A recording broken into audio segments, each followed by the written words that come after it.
In this week's episode of Dragon Ball Super, Vegeta and Gotenks do battle with the legendary superhuman water, which is actually a living biological weapon, hell-bent on destroying and consuming the entire universe. For those of you hoping to see Vegeta versus his evil copy, unfortunately, you're not really going to get much of that in this week's episode. What you are going to get is another ridiculous adventure set within the Dragon Ball universe, and expanding on all of the weird, kooky aliens that exist within it.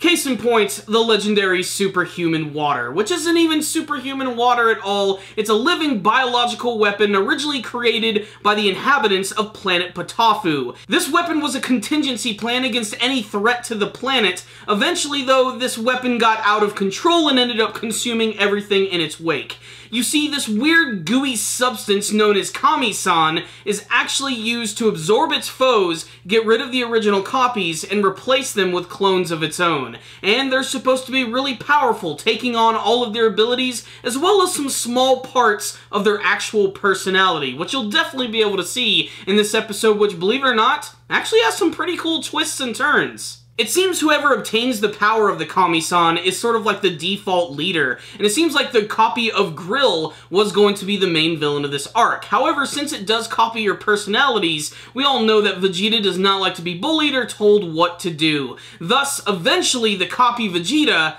ends up killing the copy Grill and ends up being the main threat of this episode, going as far as to launching a Gallic gun right in Vegeta and Goten and Trunks' face.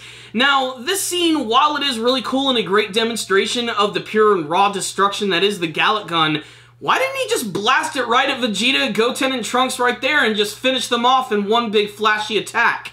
Would the real Vegeta not do that? I'm not so sure, especially one that's being controlled and cloned by some weird purpley gooey substance which looks like something that would crawl out of Ivan Ooze's asshole. Basically, what we need here is an excuse for Goku to come to the planet and fight against this thing, and that's exactly how this episode actually ends up wrapping up. After learning about the origins of this superhuman water and actually learning that whoever it copies, the original versions, will eventually disappear. That's right, that means Vegeta only has a couple of minutes before his body is going to disappear, and the copy Vegeta will be the only thing left.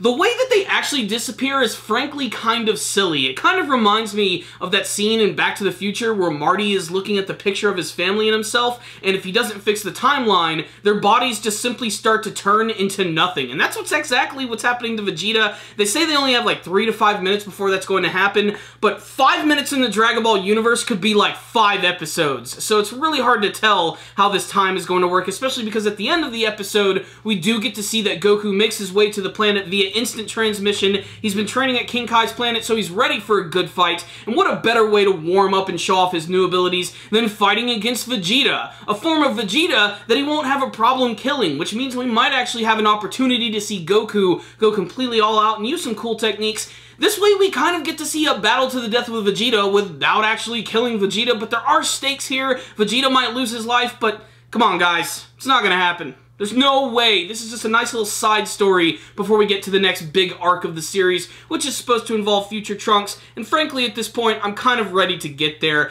I do like a lot of the creativity in this episode, but more on that later. So, what's the rundown on this week's episode of Dragon Ball Super? A lot of people in last week's episode were making comparisons that this story is very similar to the one in Dragon Ball GT. On a superficial level, it certainly is, because we have a being which is absorbing others and taking on their personalities. But aside from that, it's completely different. Frankly, I thought that Baby was probably more of a threat than this superhuman water stuff is actually going to be. I mean, the minute Goku arrives, you know that he's just going to start destroying this thing unless there's going to be some other weird twist where Goku gets freaking copied and he ends up turning into the copy Goku.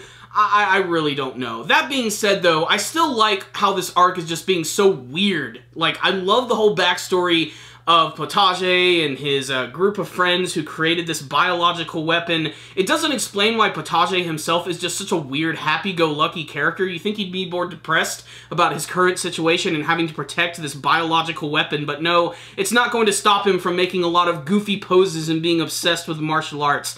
Despite the stakes, there's still a lot of humor going on in this arc right here, and it doesn't necessarily make it a bad episode, but it doesn't really make it all that exciting either, especially with some of the animation shortcuts, which are definitely present within this episode, but there are still some cool moments. I mean, getting to see Gotenks and Go Super Saiyan 3 again was kind of fun, but he doesn't do shit against Copy Vegeta. Copy Vegeta makes him look like crap. I think my favorite part of the episode, though, was when the Copy Vegeta decided that it wasn't going to follow Copy Grill anymore, and it just ended up taking him out in, like, one hit. Apparently, if you destroy, like, their inner core, this, like, weird crystal, which exists, like, within the bodies of these copies, they should be easily destroyed, so Goku's probably just gonna frickin' ki blast this thing away in, like, a blaze of glory, saving the planet, and hopefully getting rid of this weird nuisance, which is so devastating, at least according to Potage, that it could potentially destroy the entire universe. It's basically a Majin Buu without all of the personality.